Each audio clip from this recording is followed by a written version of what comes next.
اینجا ایران است. روزانه چندین ساقی در این کشور چشم به جهان باز می کنند.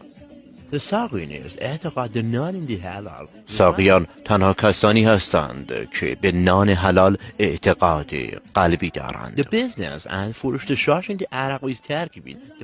آنها با فروش ترکیبی شاش و عرق در بین مردم خالق همچون صحنه‌های هنری هستند.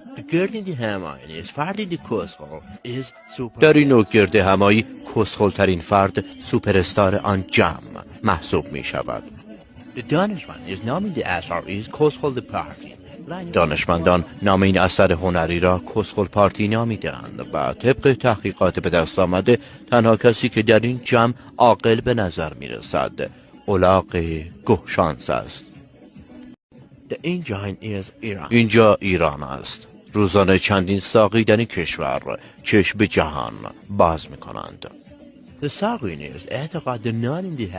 ساقیان تنها کسانی هستند که به نان حلال اعتقاد قلبی دارند.